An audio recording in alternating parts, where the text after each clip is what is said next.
I'm Viktoria Modesta, and I'm an artist. I'm a singer, I'm a writer. I kind of get involved with anything that is fashion, music, image related. The fight against being categorized has sort of like existed with me from like a very young age, and you know, and I thought at some point I was going to shake it off, but I just haven't.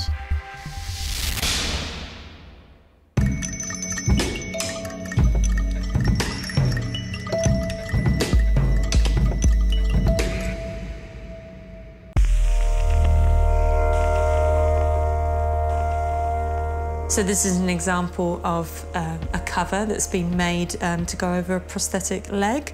And so the toes are solid, but everything else is a sheet of silicone. So that will be turned inside out and put onto the leg, something like this. I was working with a little girl who wanted something a little bit different every time she came into the clinic. So she had a realistic leg, but she wanted little cartoon images around the top of her leg, and it changed every year.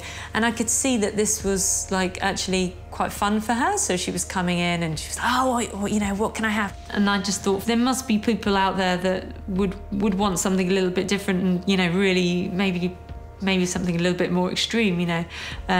And that's where I thought, oh, I'll just start experimenting, make some alternative limbs.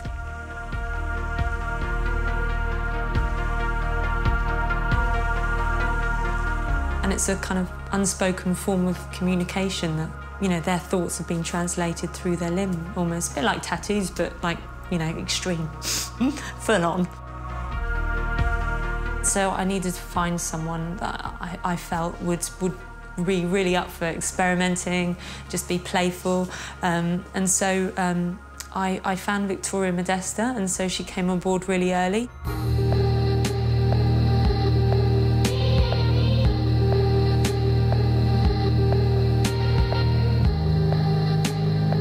And that's when I worked on the speaker leg, and then soon after that it was the Paralympics. She had crystals all over her costume, and so it made sense to kind of continue that with the leg. Everything kind of changed in my mind after I did the Paralympics. I was all of a sudden part of this global movement that was happening everywhere and that everybody was talking about. It opened discussion, you know, what is disability, how people are perceived. Coming from Eastern Europe, you know, I sort of remember the really old-fashioned prejudice. It's not really a secret. My early childhood was pretty grim. I was born in the USSR before it broke down. I had an accident at birth, which essentially ended up damaging my leg.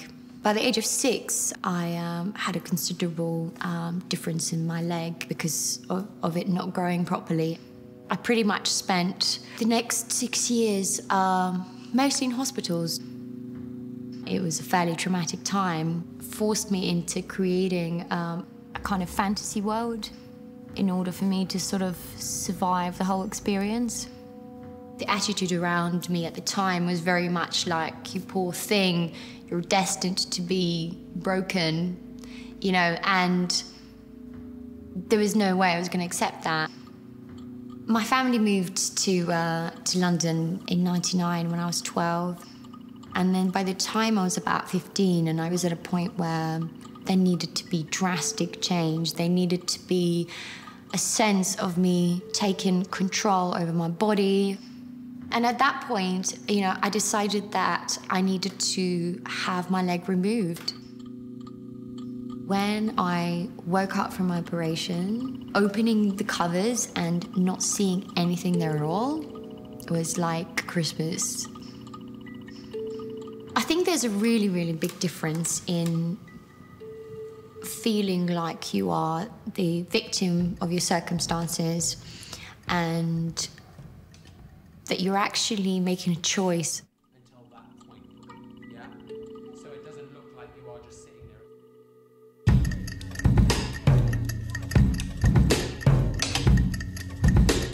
You're like this.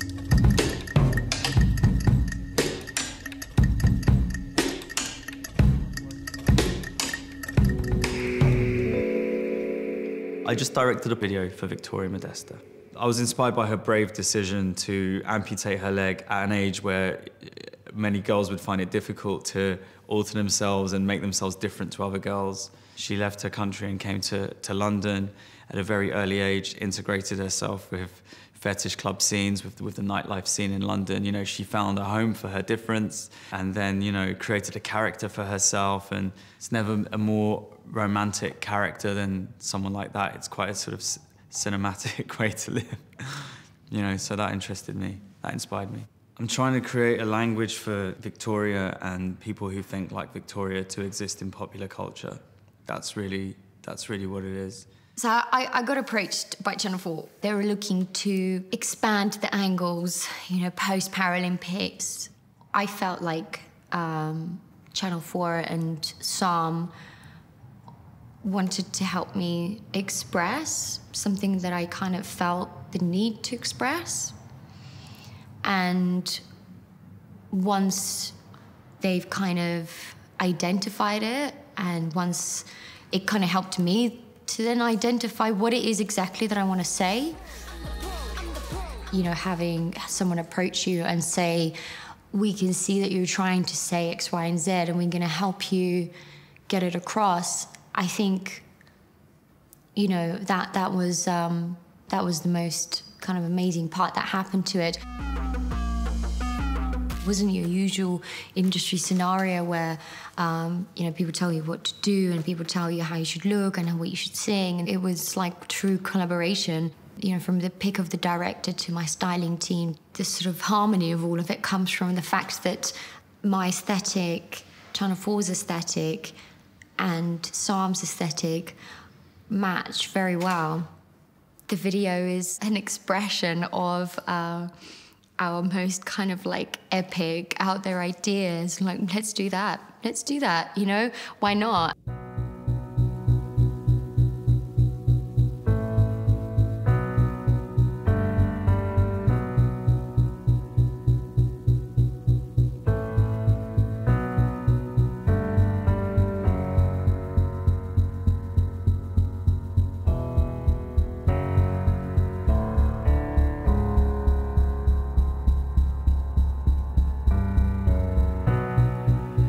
This leg is the only one that really kind of goes into the bionic realm, and it's got electric. Got like an alternative function as well as the style. Yeah, completely. You know, I think the fact that it lights up, the fact that the mechanism is so exposed, you know, and the fact that it's actually got a light up function.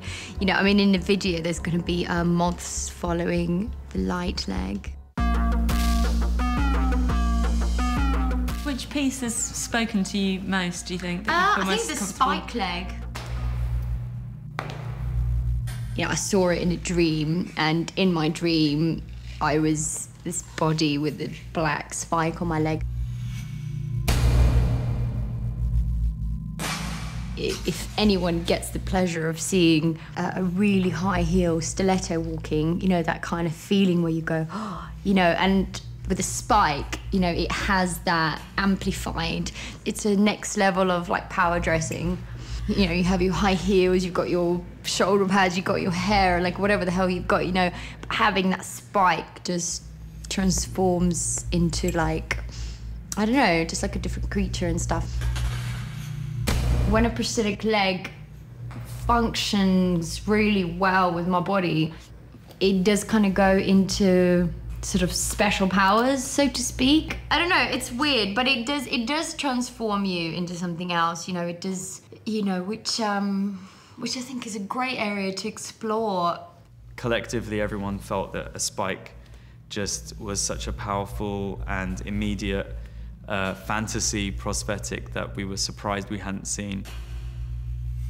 It was very important to me to show her without prosthetic because I think it's very easy for culture to embrace the idea of an amputee if we put her in an elegant bejeweled prosthetic. If we are actually going to get ahead, we need to start accepting the whole kit and caboodle.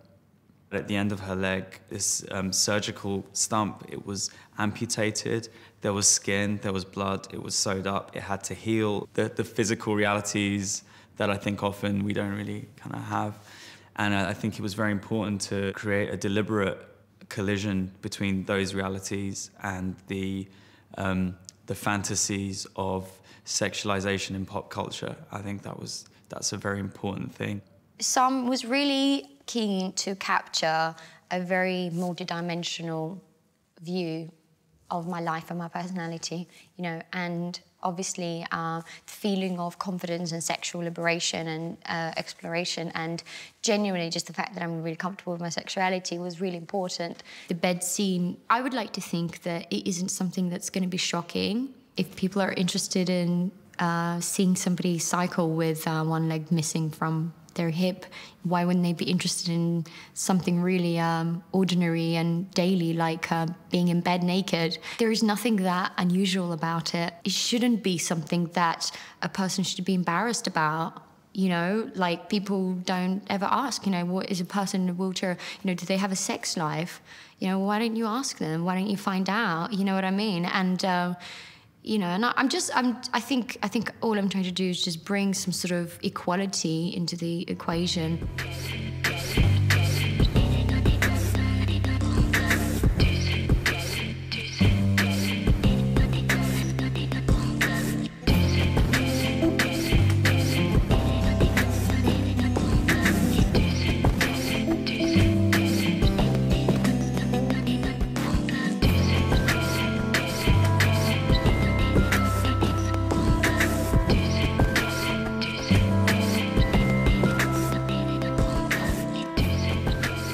I 100% think of myself as a modern feminist. Some women, you know, have the gift of beauty, of charm, of all the kind of feminine qualities which are completely unique to them, and you know, they have every right to use them in whatever the way they want. What is she trying to do with her art?